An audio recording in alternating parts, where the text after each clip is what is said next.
Today was a day where I received the lessons that I came here to receive. The big one is I've made a significant dietary change, I believe for the better. And somewhere along the way, I feel like I perhaps have developed a slight, to be completely honest with you, sort of eating disorder, because I think I've gotten infatuated with getting lean and getting light. And so 2 days ago, when I woke up in the morning, I was weighing myself in the morning. I weighed in at 161, and I was probably completely topped up, ready to go, firing on all cylinders. My workouts that day were really good. And I said to Aaron, ooh, too heavy, gotta get back down. And so I woke up this morning. I really limited my eating over the last couple days. And I woke up this morning and I weighed 156 and I was peeing clear. So that to me means I was probably pretty glycogen depleted coming into this thing. And the feeling that I get is that was a big problem for me. And so anyways, I mean, I probably had a couple hours worth of glycogen left in me, 3 hours. And I rode well through 3 hours. I had an average swim. I think it was 5 minutes down to the front, so average swim for me. Wasn't a good start, wasn't a good takeout, and it wasn't bad either. So for me, it's an average swim. And I mean, these are the hardest conditions we're going to get, the non-wetsuit freshwater swim. So I'll take a little solace there. The rest of it was a big struggle. And you know what? I'm proud of myself. I wanted to throw in the towel coming in off the bike. I felt so bad. The final hour, I believe I pushed 220 watts, which is a lifetime low in a race situation.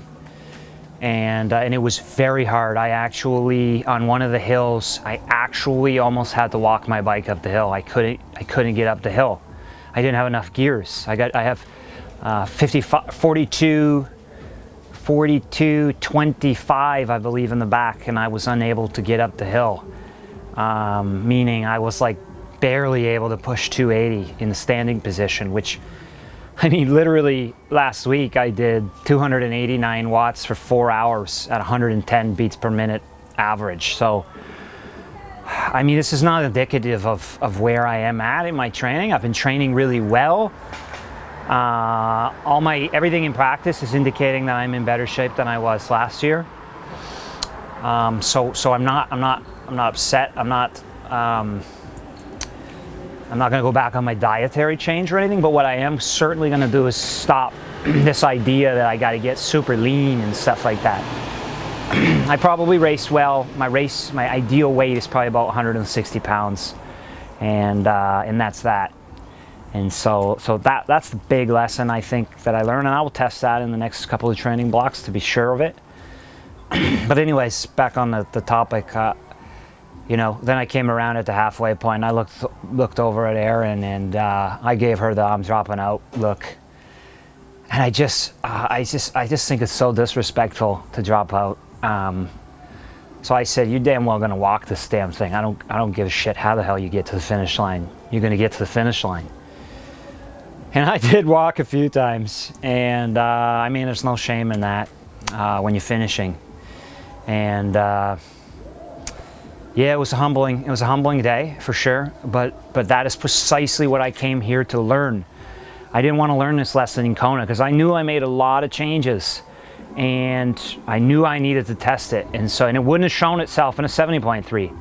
And I couldn't do ITU long course worlds. So this was my best option, and I'm glad I did it. I'm proud of myself for gutting it out. And these experiences are worth so much more than a win at the end of the day. And this will be no different.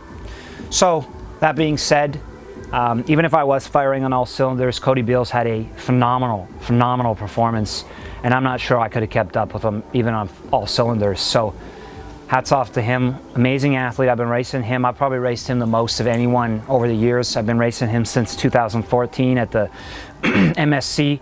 He's doing it the right way. I mean, he's getting in great 70.3 shape. He's honing his swim, honing his aerodynamics, learning to run better and better off the bike. And so, yeah, I'm really proud to call him a friend and to have raced him over the years. So hats off to him. And then Matt, I mean, he brought tears to my eyes at that finish. What a damn, what a warrior. Because I know he was contemplating that being the end of his career after Kona. Probably just anger and so much emotion after experience. I can't even imagine having an experience like that. But like a true champion, a true warrior, he said, I ain't taking no for an answer. I'm a damn well, I was allowed to live because I got a damn purpose, and he's showing his purpose, inspiring people, and he greatly inspired me today. So hats off to him, amazing performance as well. Was that any way a game plan to go slower on the bike today? Well, my game plan definitely was to even split. And so I went out nice and controlled. I went through the halfway and averaging 302 watts. And then like I said, I averaged for the final hour 220 watts, which generally I could single leg pedal that in practice, but that is what happened today. So yeah, it's I'm not going to scratch my head over it. I feel like I have a very good idea of what happened, because I mean I got 50 power files over the last 12 weeks that I could show you that show that I am not in this caliber of shape that I performed today. So I'm just going to go back. I'm not going to make any training changes. I don't think that's necessary. But what I certainly am going to do is I'm going to have to eat more calories, eat more carbohydrate for sure. I've been eating a ton of fruit and vegetables, but I've been skipping the carbs, and perhaps some of the weight loss that I've experienced has been just low glycogen stores. So yeah, I mean that's when I'm gonna go. I'm gonna test that, and I got 4 more training blocks to test that, and I got 1 in Kona as well to test it. So you know, life is a journey. It's a process. It's a complex sport, and it's a gift that keeps on giving, because I once again learned lots of lessons. Performance in Kona. To be completely honest with you, when I went through the half marathon point, I really wanted to drop out because I thought it was going to have a negative impact on my Kona performance by continuing. So the deal I made with myself was, you're going to have to go easy. You're not going to drill yourself. And I mean, I had the deficit down to about, I think, 3 minutes or so, and it went ballooned back up to, what, 7 minutes, 8 minutes, 12 minutes? 13. That was on second half. So I did quite a bit of walking, and so I mean, I can't say for certain. I'll know in my first couple of training blocks back, but hopefully not. I didn't make any changes to my training, which I believe is the fundamental piece. I'm still training, I believe, properly. I believe I've got that, you know, I've got a good handle on proper training, proper recovery, which I believe is probably one of the most important things. The big changes that I've made is position-wise on the bike, and I am riding better. Today is not indicative of the riding that I've been doing. I mean, if you watch the video, I think I probably looked a bit better than usual. I was less snaky. I feel like I was anyway. I'll have to watch it myself.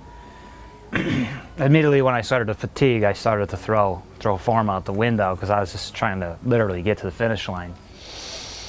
And on the run as well, I've been running literally the best running I've done in my life. So I didn't make those significant. The dietary thing is something that needed to happen for me, for my own life. Not everything should revolve around triathlon. I was sleeping very poorly. I was having really bad acid reflux. These are things indicative of deeper problems, and you know what I mean. I don't want to. If I wasn't doing triathlon, I'd probably be 300 pounds and very, very unhealthy person due to the way that I was eating prior. And so I just don't want to. I would like to live to be a half decent age and have longevity in my life and be able to exercise later on in life. So the dietary changes needed to happen. I mean, I'm just learning. This is a pretty new thing for me to eat, you know, well. And so that there's a learning curve there for me, and that's fine. I'm totally willing to do it, because it's for my life, not just for triathlon. So So I'm not too worried about that. Say a humbling experience at all? Absolutely. That's the beauty of long distance triathlon. You get this big old head, been walking through doorways, smoking my head off the doorways. Not anymore, bro, not anymore. It's good for you. You need to humble yourself before you go to Kona, because that thing will humble you if you're not already humbled. So this couldn't have been any better. I work well in defeat, with defeat, and I will come back stronger. You can mark my damn words on that. I'm gonna go play 18 holes of golf at Golf Labette tomorrow. I'll probably have to take a wheelchair from the cart up to my tee box, and then we're gonna make the long trek home, and I'll probably play some more golf next week, and then I'll probably get back to training on Friday. And yeah, nothing big change needs to happen other than I think I just need to eat more, to be honest with you. I'm getting too lean, and I'm doing it the wrong way too. I'm probably cutting.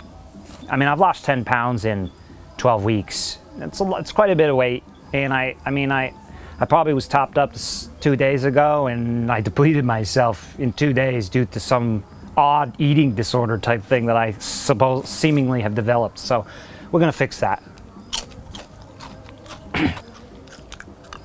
Well, I knew that this one was going to kind of be not a great test for Kona, because in Canada we don't have Gatorade Endurance due to some governmental. You can't sell Gatorade Endurance in Canada. So what's served on course? I mean, it's the same for everyone. So unless you use something else in a super concentrate. But for the most part, I use the on-course nutrition, which is Gatorade, which is great. But it's just regular Gatorade, which for ultra endurance, I mean, you need that sodium, you need that high sodium and potassium. So I get not having that, selling that stuff in the store or whatever, because you don't want kids picking up bottles of Gatorade Endurance and chugging them back and stuff, because there's a significant amount of sodium and potassium. But in ultra endurance, you need a lot of sodium and potassium. So I mean, you're gonna probably see a lot of people depleted in those things in a race like this, when you don't have that extra sodium, unless they're supplementing in some way, which I did, and I just used on-course nutrition the whole way. So you feel like your new nutrition plan was on key or on par? Well, I feel like what I'm going to execute in Kona will be on par, because I'm going to use Gatorade Endurance, because that's what's on course the whole way. And I will supplement a little bit with sodium too, of course. I mean, this is a dream. I'm doing my dream job. I made my hobby into a profession. And so they're what allow us to do this. And all the fans and everyone following along and cheering, had a lot of support out there. And from the bottom of my heart, I thank all you guys, because, I mean, I'm literally doing what I love to do, and it's because of you guys. So thanks very much, and yeah. What do you want to name the title of this video? Lionel got his legs ripped off in Mont Tremblant.